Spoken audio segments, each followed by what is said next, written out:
सोचो, एक लड़का साउथ अफ्रीका में पैदा होता है।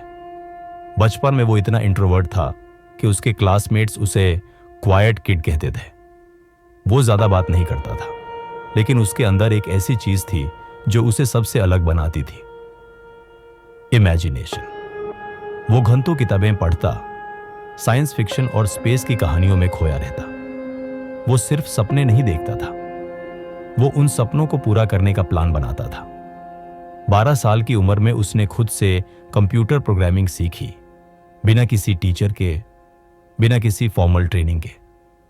और फिर उसने अपना पहला वीडियो गेम बनाया, ब्लास्टर, और बेचा। इतनी छोटी उम्र में पहली दफा उसने महसूस किया कि वो अपने आइडियाज से पैसे कमा सकता है। लेकिन जिंदगी उसके लिए इजी नहीं थी।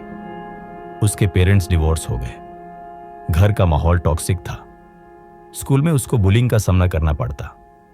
एक दफा तो क्लासमेट्स ने यूं से इतना मारा कि वो हॉस्पिटल पहुंच गया।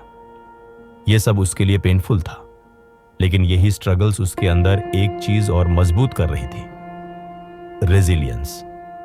वो सपने देखता था एक ऐसी दुनिया के जहां लोग मार्स तक ट्रैवल कर सकें, जहां एनर्जी क्लीन हो, जहां टेक्नोलॉजी इंसानों की जिंदगी बेहतर बनाए। लेकिन वो जानता था कि अगर उसे ये सब करना है तो यूज अपने कंट्री से निकालना होगा। जवानी में वो कनाडा और फिर अमेरिका चला गया। उसके पास पैसे सिर्फ इतने थे कि खाना खरीद सके। कॉलेज के हॉस्टल में वो फ्लोर पे सोता था, उसके पास बेड तक नहीं था। कभी कभी वो दोस्त के रूम्स में शावर लेता। पैसे बचाने के लिए वो चीप मैकडॉनल्ड्स बर्गर्स खाता। लेकिन एक सपना था दुनिया को बदलने का। वो अपने आइडियाज पर इतना बिलीव करता था कि वो रिस्क लेने को तैयार था। उसने अपनी पहली कंपनी Zip2 शुरू की। दिन रात ऑफिस में रहता, वहीं सोता, वहीं खाता, वहीं काम करता। उसके लिए यह सिर्फ एक बिजनेस नहीं था, यह उसका मिशन था। और फिर एक दिन वो सपना सच हुआ। उस कंपनी को मिलियंस में बेचा गया। यह पहली दफा था जब उसने फाइनेंशियल फ्रीडम महसूस की। लेकिन वो रुका नहीं। उसने पेपॉल बनाई, एक ऐसा सिस्टम जो पूरे वर्ल्ड में डिजिटल पेमेंट्स का फ्यूचर बन गया।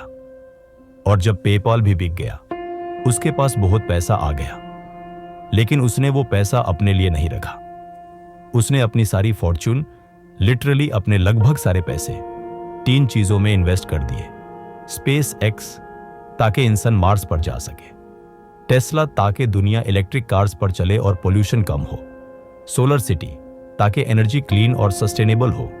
ये डिसीजंस रिस्की थे, लोग हंस रहे थे, मीडिया कहती थी कि ये अपने पैसे जाया कर रहा है।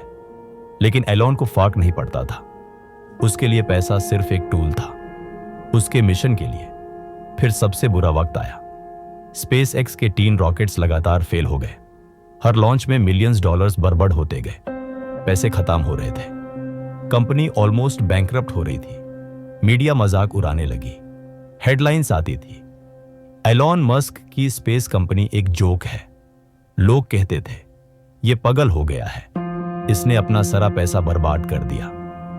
इन्वेस्टर्स पीछे हटने लगे। उसके पास सिर्फ एक मौका बचा था। सिर्फ इतने पैसे बचे थे कि वो एक और लॉन्च कर सके। और उसने रिस्क लिया, अपना लास्ट चांस लगाया। और फिर हुआ वो जो आज हिस्ट्री का हिस्सा है। 4th रॉकेट सक्सेसफुली लॉन्च हुआ। नासा इंप्रेस्ड हो गई, फंडिंग मिली, स्पेस एक्स बच गया। आज स्पेस एक्स नासा के लिए एस्ट्रोनॉट्स भेजता है।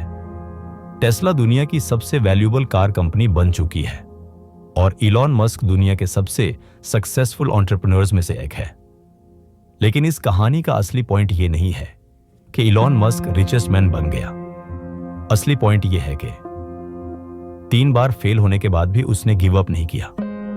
उसने दुनिया को प्रूव किया कि जब आपके पास विजन हो, आप रिस्क लेते हो और आप हार नहीं मानते, आप इम्पॉसिबल को पॉसिबल बना सकते हो। इलॉन मस्क की कहानी हमें यह सिखाती है, चाहे लोग आप पर हंस लें, चाहे आप गिर जाओ, चाहे दुनिया आपको पगाल कहे, अगर आप अपने सपने से वाफा करते हो तो एक दिन वो सपना रियलिटी बन जाता है। खुद से कहो, मैं भी अपनी जिंदगी का इलॉन मस्क बन सकता हूं। ग्राइंड करते रहो, यकीन रखते रहो, आपका टाइम भी आएगा।